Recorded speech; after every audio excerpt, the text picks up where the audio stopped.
Buenos días, amados hermanos. Es un privilegio poder estar aquí en la casa del Señor, en el lugar donde Dios nos ha provisto para poder alabarle, para poder estar en comunión todos juntos. Amén. Y bueno, estamos viendo la historia de los jueces. Creo que se está volviendo uno de mis libros favoritos. Tantas cosas que uno encuentra y poniéndole en paralelismo con nuestra realidad actual, pues encontramos muchas cosas, ¿sí? Y es una bendición este libro. Y la historia de Israel en el tiempo de los jueces prácticamente es la representación gráfica de lo que el salmista habló diciendo, ¿sí? Que hay personas o hay hombres que son como el tamo que los arrebata el viento, ¿sí? Y podemos ver en el pueblo de Israel que están en un vaivén, ¿sí?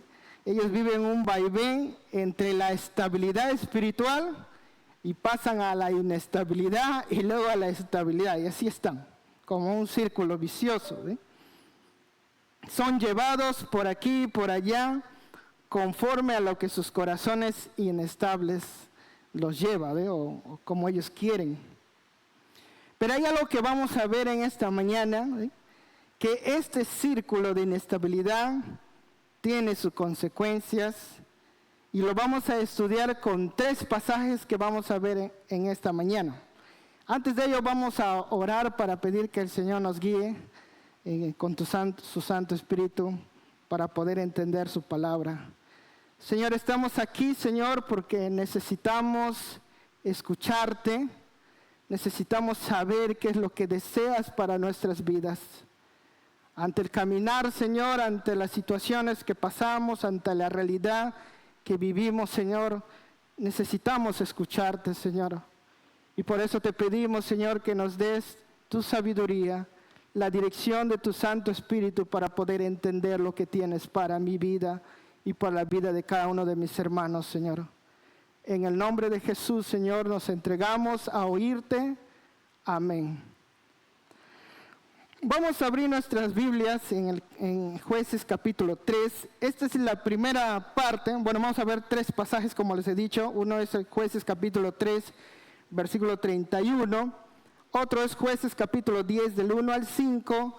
Y finalmente vamos a ver Jueces capítulo 12 del 8 al 15. ¿Sí? Pero en esta ocasión empezamos con Jueces capítulo 3, versículo 31. Y estos pasajes nos muestran a jueces o diría por ahí alguien con jueces menores, ¿sí? Porque tiene poco contenido.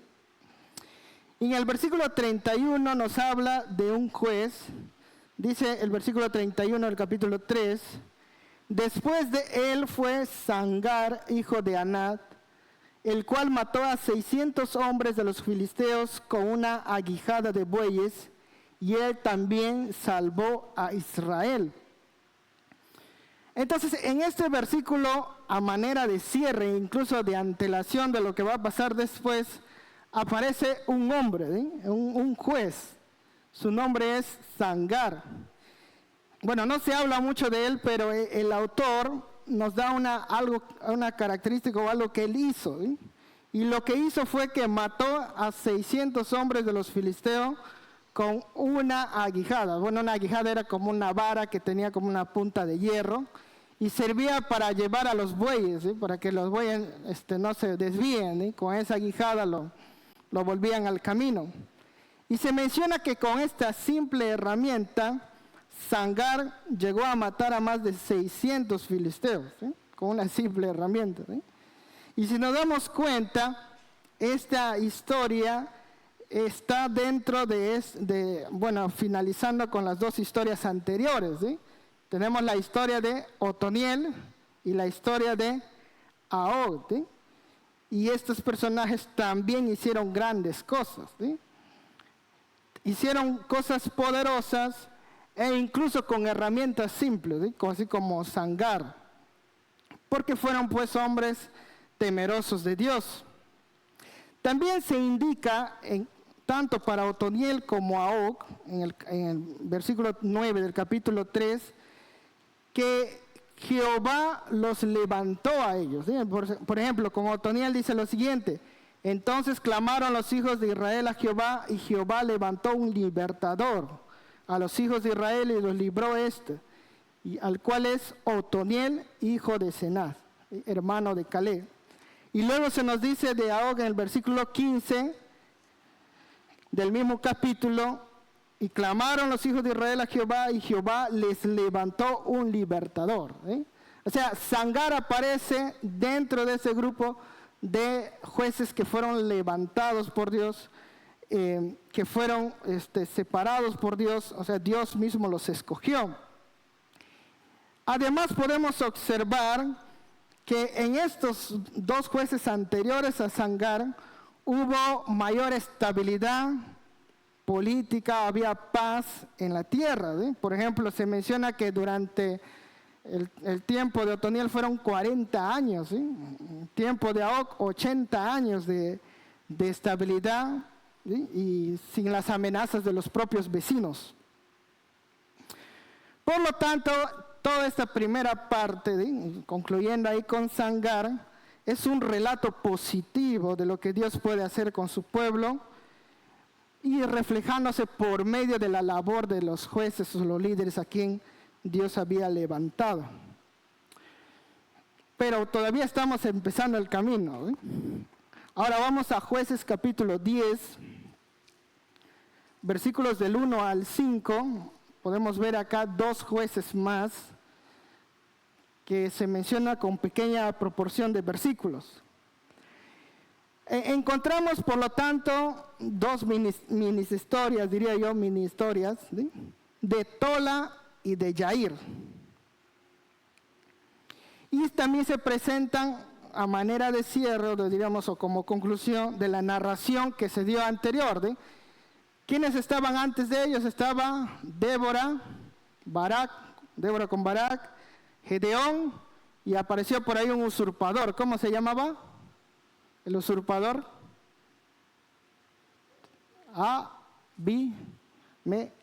Abimelech, dice, levantó un usurpador, Abimelech. ¿Qué se nos habla de Tola? De Tola no se habla mucho. Vamos a ver el capítulo 10, versículo 1, dice: después de Abimelech se levantó para liberar a Israel Tola, hijo de Fua, hijo de Dodo, varón de Isaacar, el cual habitaba en Samir, en el norte de Efraín, y juzgó a Israel 23 años, y murió y fue sepultado. No se menciona mucho acerca de él. Se dice que era de Isaacar, pero vivía en un lugar, en un pueblo de Efraín. También se menciona que él juzgó durante 23 años. Ahora, cuando vamos a Yair, nos va a dar un detalle extra de Yair. Versículo 3. Tras él se levantó Yair Galadita, el cual juzgó a Israel 22 años.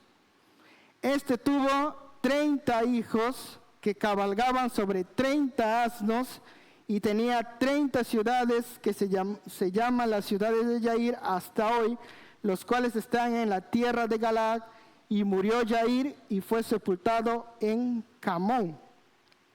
Entonces se describe a Yair como un hombre que tenía aspiraciones reales, ¿sí?, como si fuera un rey.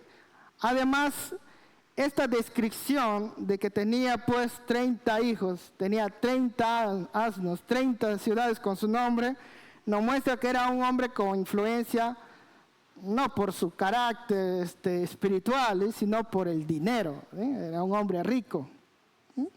En ese tiempo tener un asno pues era pues como tener un auto convertible. Es como que decía, este tiene 30 hijos y cada uno de sus hijos tiene su auto convertible. En ese tiempo el asno significaba eso.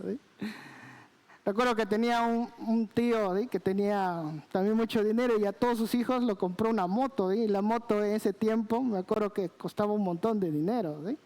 Entonces, esta aclaración que hace el autor es como decir, este hombre sí tenía mucho dinero, tenía ambición de riqueza, de poder, porque incluso puso nombre a 30 ciudades, ¿sí? Y él dice todavía hasta hoy queda ese nombre, las ciudades de Yair. Dice, parecen algunos jueces que ponen nombre a sus avenidas, asentamientos humanos, ¿sí?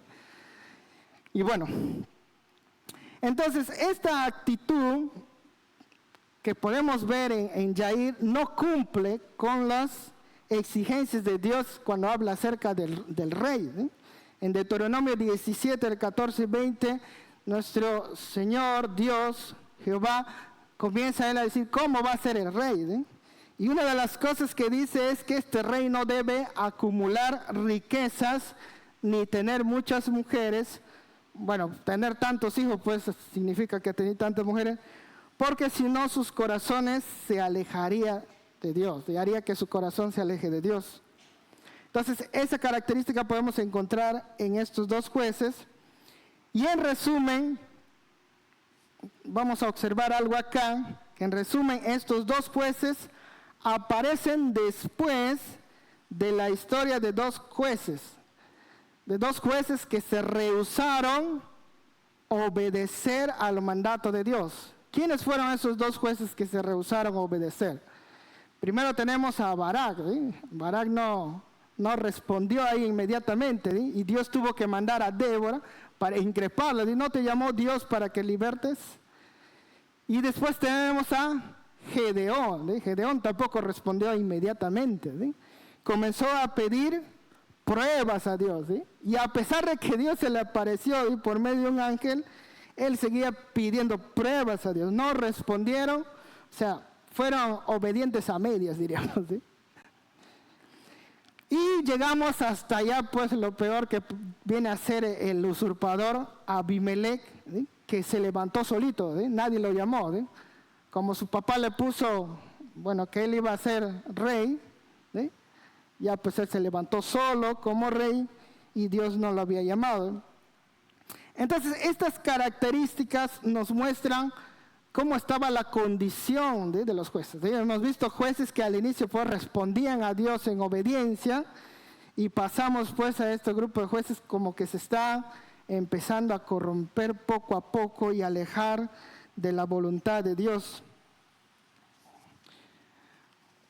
Además, cuando aparece Tola y Yair, el pueblo de Israel ya estaba creciendo su nivel de alejamiento de los planes de Dios, muy diferente a los primeros jueces. Se puede apreciar también que estos grupos de jueces, mira, tenemos a Barak, Débora, Barak, Gedeón, se menciona que ellos fueron levantados por Dios. Dios los llamó, y los anteriores también, de Otoniel, y podríamos decir también de Sangar. Pero cuando llegamos a Abimelech, pues Abimelech se levantó solo. Y cuando se habla de Tola y Yair, si ustedes pueden ver ahí en su Biblia, dice ahí, después de Abimelech se levantó para liberar a Israel Tola. Y luego dice de Yair, en el versículo 3, el cual también tras él se levantó Yair. O sea, ya no menciona como antes, que decía que Dios los levantó. Ahora dice se levantó, parecería como que estuvieran en automático, y cualquiera que tenga alguna influencia se levanta y se vuelve juez. Entonces estamos viendo esa decadencia. Además podemos ver que hasta el tiempo de Gedeón, tranquilidad y paz. Claro que había cierta inestabilidad cuando moría el juez, pero siempre se menciona al terminar que había estabilidad y paz. Pero después de Abimelech podemos ver que empiezan problemas dentro del pueblo de Israel, y esto es una antesala a lo que va a venir también después con Jecté. El siguiente grupo de versículos, podemos ver en Jueces capítulo 12, es el siguiente grupo de jueces menores, podríamos decirlo así. Podemos ver ahí en el capítulo 12 del 8 al 15, y se nos habla de 3 jueces. Primero un juez, después 2 jueces y ahora 3 jueces. ¿Cómo se llama el primer juez? El primer juez que se nos menciona en el versículo 8 se llama, ¿cómo se llama? Isán. Muy bien. Quiero ver si están todos ahí en la... Y antes de Isán, ¿quién estaba? ¿Se acuerdan en la semana pasada que se estudió ¿Se predicó? ¿Quién estaba? Jefté, ¿sí? Jefté. Entonces ellos aparecen después de la narración de Jefté.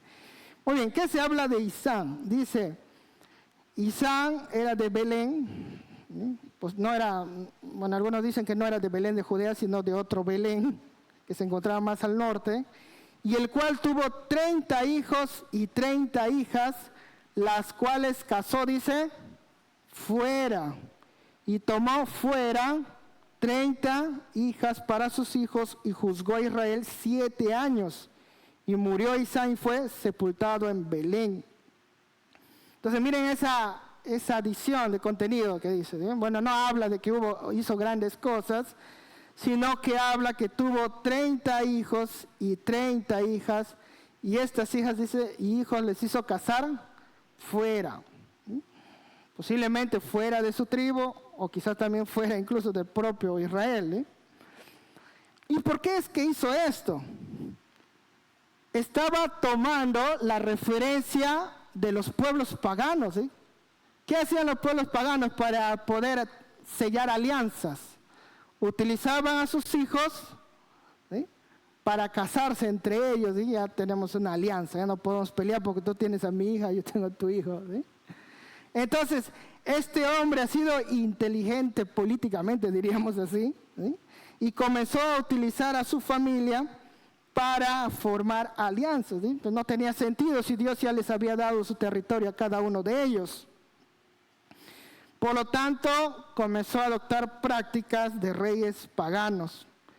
También al mostrarnos que tenía tantos hijos y tantas hijas, nos mostraba también pues que él era una persona rica, que tenía prosperidad y posiblemente también muchas mujeres, ¿sí? Y lo que podemos ver en él es que su influencia como juez no se basa en el temor a Dios, ¿sí? O sea, las personas no están viendo, bueno, él es un juez porque teme a Dios, sino está diciendo, este hombre ha hecho tanta administración política con su familia, por lo tanto ha llegado a tener mucha influencia, ¿sí?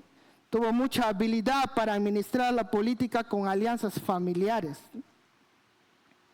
Después de Isán, tenemos a otro juez menor que se llama, versículo 11 del capítulo 12, se llama Elón, Zabulonita, el cual juzgó a Israel 10 años. Murió Elón, Zabulonita, y fue sepultado en Ajalón, en la tierra de Zabulón. Isán juzgó 7 años y Elón juzgó 10 años. No se menciona mucho de él. Y después de él tenemos a Agdón, el versículo 13. Dice que él era hijo de Gilel, piratonita, y también nos da una característica de él, versículo 14, que tuvo, ¿cuántos hijos? ¿Cuántos nietos? 30. ¿Y qué hacían? Cabalgaban sobre 70 asnos. Este ya le ganó al anterior, ¿sí? Este tenía más asnos, ¿sí? O sea, para cada hijo, cada nieto ya tenía su propio asno, ¿sí? A diferencia pues de Yair, este lo terminó ganando, ¿sí? Por lo tanto, podemos ver que la influencia como juez que tenía este hombre, Agdón, no era pues también por su temor a Dios, ¿sí? Sino porque era rico, ¿sí? Era próspero, ¿sí? Entonces, como él tiene más influencia en riqueza, pues termina siendo como juez, ¿sí? ¿Y cuánto tiempo juzgó? 8 años. 8 años. A partir de, bueno, hemos visto a Abimelech, hemos visto los otros, y también vemos acá a Jefté. ¿Quién le escogió a Jefté? Jefté fue escogido por el mismo pueblo, ¿sí? El pueblo lo levantó. Y estos 3 jueces que aparecen acá, también diríamos como que se levantaron solos, ¿sí? O que alguien los levantó, el mismo pueblo, ¿sí? Tú hiciste alianzas familiares, eres pues el juez, ¿sí? Tú eres el más rico, eres el juez. Fueron líderes que no se caracterizaron por el temor a Dios, Su influencia estaba en la habilidad de la guerra. Jefté pues era hábil en la guerra. Su habilidad en la política, pues como Isán, o por el poder económico. Y ese tiempo, amados hermanos, también muestra que hay rencillas entre tribus. No hay una unidad en el pueblo de Israel. En los primeros relatos se muestra, pues, cuando hemos visto en los primeros versículos, que hay un tiempo de tranquilidad, pero acá pareciera que no.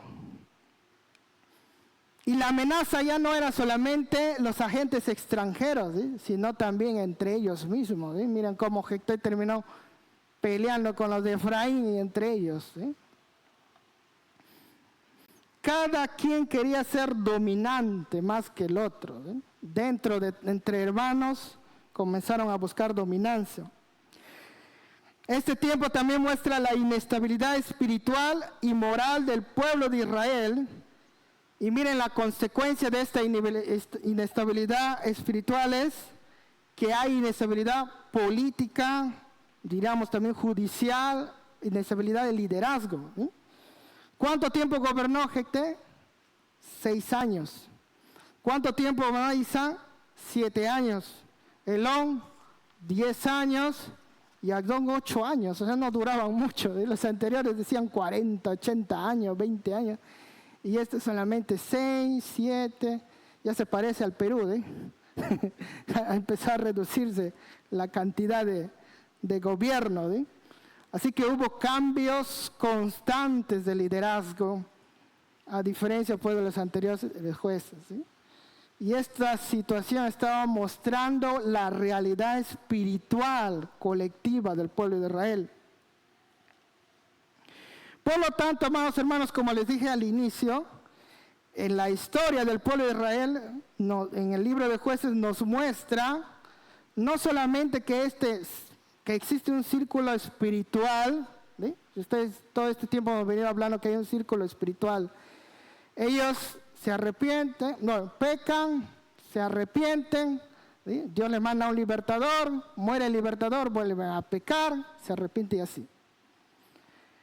No solamente nos muestra ese círculo, sino que también que este vaivén espiritual trae consecuencias. Este ciclo no vas a quedar igual, es un ciclo de descenso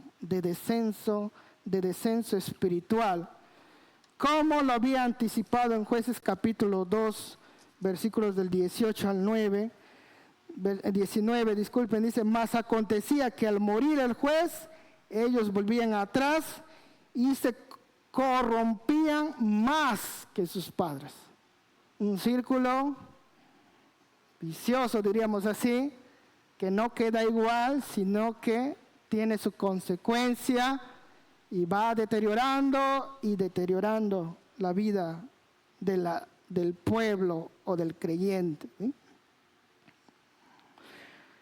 Esta situación, amados hermanos, muestra también que los jueces, esta variedad de jueces y también jueces que eran corrompidos, que no habían sido levantados por Dios, muestran también la realidad del corazón del pueblo de Israel. Esta creciente realeza humana a expensas de la realeza de Dios va a llegar a su plenitud. Igual lo vamos a ver más adelante en los capítulos 17 y 21. Y cuando se menciona pues que cada uno ya llega al punto de hacer lo que bien le parece. Cae en una anarquía total. Miren cómo va ese descenso. Hasta los últimos capítulos del libro de Jueces. Un autor llamado Joseph Maistre dijo esto: cada pueblo o nación tiene el gobierno que se merece. Y otro autor lo modificaría y diría lo siguiente: no es que los pueblos tengan los gobiernos que se merecen, sino que la gente, las personas, tienen los gobernantes que se les parece. Por tanto, el reflejo de sus gobiernos o líderes es el reflejo de cómo se encuentran colectivamente. La apostasía del pueblo de Israel era una ofensa colectiva pero cada israelita era responsable de esa situación. Por lo tanto, el tema, amados hermanos, que podemos encontrar es que el círculo de la apostasía te va a destruir progresivamente. No vas a salir ileso. Tú puedes estar jugando, así como el pueblo de Israel, pero poco a poco tu corazón se va endureciendo. Así que el círculo de la apostasía te va a destruir progresivamente. Lo grandioso, amados hermanos, que es en toda esta situación que está el pueblo de Israel, cuando miramos así a grosso modo esta historia, podemos ver que Dios está sosteniendo a este pueblo. Dios lo está sosteniendo. Israel estaba buscando su propia autodestrucción, pero Dios va a cumplir sus promesas con él. Dios les permitió tener a los jueces que ellos querían, como ellos podían ver con sus ojos. En el tiempo de Samuel, pues Dios les permitió tener a Saúl, porque era pues de buen parecer, era el más alto de todos, y a sus ojos era bueno, pero finalmente no terminó siendo lo que parecía serlo, hasta que Dios pues levantó y ungió al rey David. El Salmo 127 nos dice, recordamos el Salmo 127, que si Jehová no edificare la casa, en vano trabajan los que la edifican. Si Jehová guardare la ciudad, en vano vela la guardia. Puedes levantar los líderes, quien quieres que sea, pero si no pones a Dios en primer lugar en tu vida, no tiene sentido. En vano es. Y ahí nos muestra, cada juez duraba tan poquito, poco tiempo. En el tiempo, por ejemplo, de la Alemania nazi, se levantó un hombre llamado Hitler, y todos se preguntaban cómo es que se levantó este hombre. Pero esto fue resultado de la decisión y permisividad del pueblo. Por eso es que se levantan hombres malos. Igual también surgieron muchos líderes en el mundo. Pero en todo esto podemos ver la mano de Dios moviéndose. Muchos de ellos no duraron. Y a veces nos preguntamos, amados hermanos, ¿por qué existen tantos líderes con ideas radicales en nuestro mundo, en nuestra nación? O pastores o líderes cristianos que se dedican quizás a pedir dinero o a hacer tantas barbaridades. ¿Por qué existe? No surgieron de la nada. Surgieron porque hay personas que los siguen conforme a sus propios corazones. Todo el libro de Jueces, con su multitud de libertadores caídos y antihéroes, está clamando algo, está clamando la venida de un verdadero libertador. Ellos creen que escogen jueces a su parecer, aptos para dirigirlos, pero es todo lo contrario.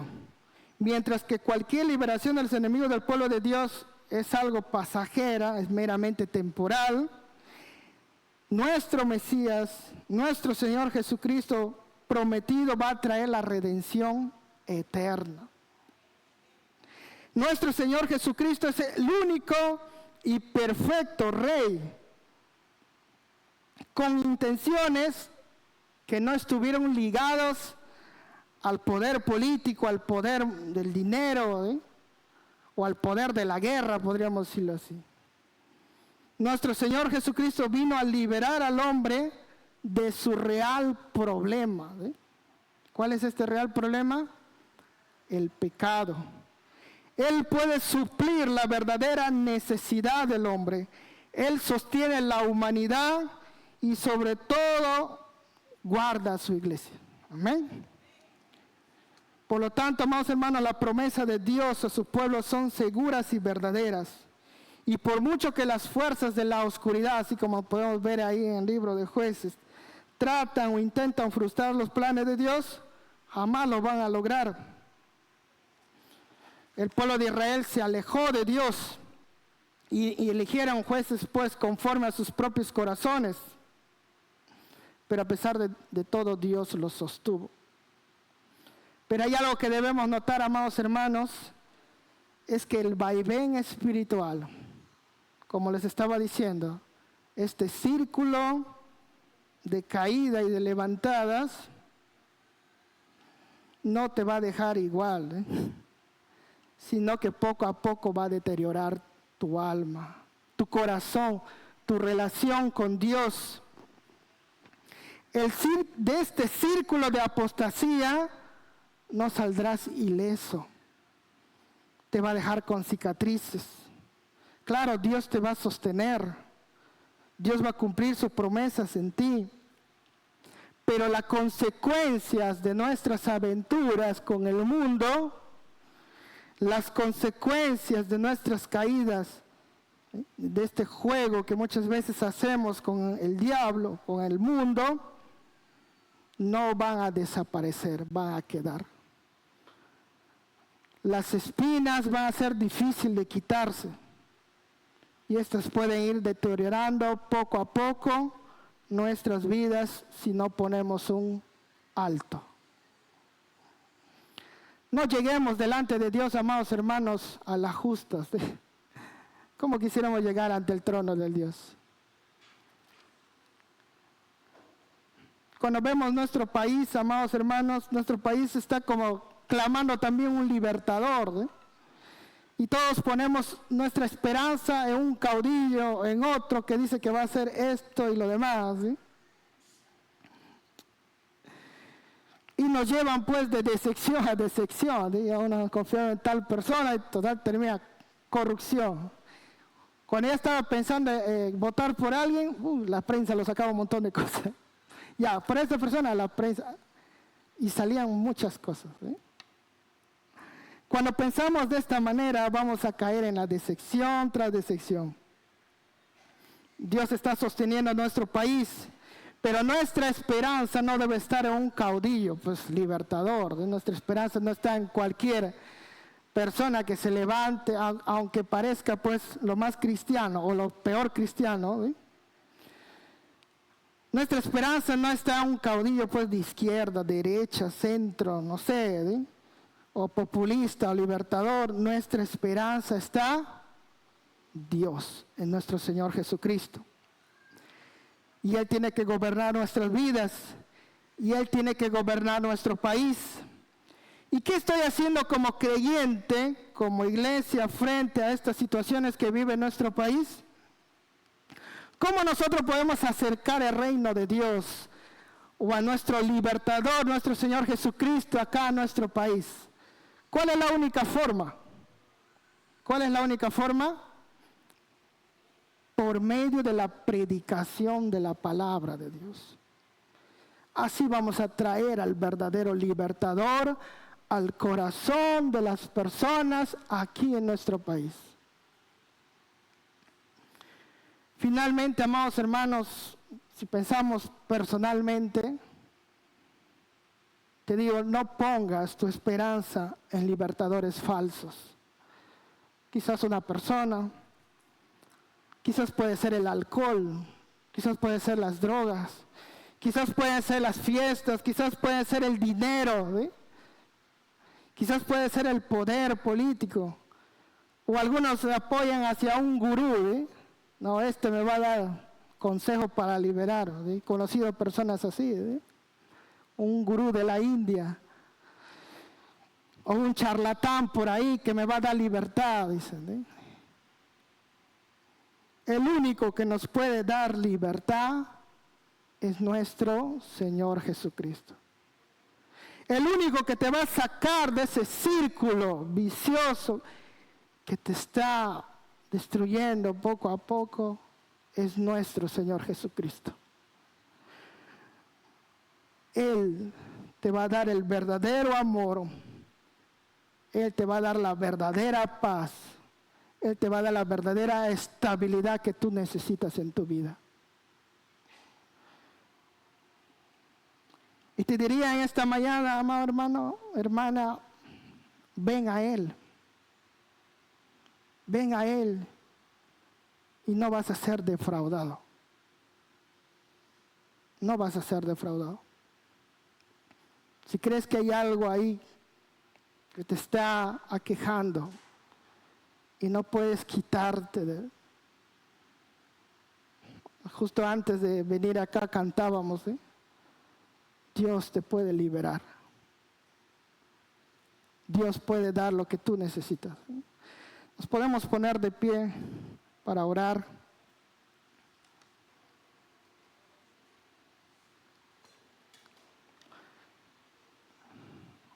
Si hay algo en nuestros corazones que no nos permite crecer en el Señor, que nos mantiene en ese círculo de inestabilidad espiritual y que poco a poco quizás nos está alejando de Él, digámosle al Señor: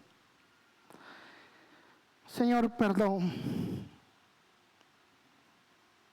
Te pido, Señor, como tú nos hiciste un día ahí en la cruz, que nos liberes, Señor. Tú conoces nuestras vidas, conoces nuestra realidad espiritual. Tú nos conoces, Señor.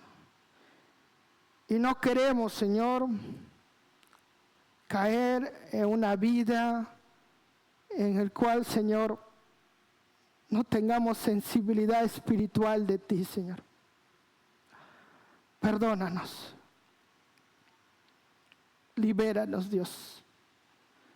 Tú has muerto en la cruz por nosotros para que seamos libres. Y nuestra esperanza en esta mañana está en ti, Señor. Nuestra esperanza está en ti. No en los hombres, no en las cosas y las vanaglorias de esta vida, Señor, sino en ti, oh Señor Jesucristo. Tú seas Rey, tú seas el juez de mi vida, Señor. Tú seas el Rey de mi corazón, Señor. Perdónanos, perdóname si empecé a depender de otras cosas, Señor, y no ponerte a ti como Rey. Perdónanos, Señor. Si he caído en un círculo, Señor, vicioso de pecado, libéranos, Señor. Tú conoces a cada uno de mis hermanos, conoces sus vidas, conoces sus corazones, Señor. Libértanos, Dios. No permitas que el enemigo, Señor, siga causando estragos en las familias, en las vidas de cada uno de mis hermanos, Señor. Y tú conoces nuestra nación, Señor. Tú conoces nuestro país, Dios. Conoces cómo está nuestro país, Señor. Te pido, Señor, que tú llegues al corazón de cada una de las personas, Dios, que se están perdidos, errantes, entrando a la delincuencia, jóvenes, Dios, que puedan conocerte y que nosotros seamos esos agentes de cambio, predicando tu palabra, Dios. Oramos por nuestra nación, Señor. Gracias, Dios. Gracias por mostrarnos, Señor, esta realidad espiritual. Y permítanos estar atentos a no caer ante ellos, Señor. En el nombre de Jesús. Amén. Podemos tomar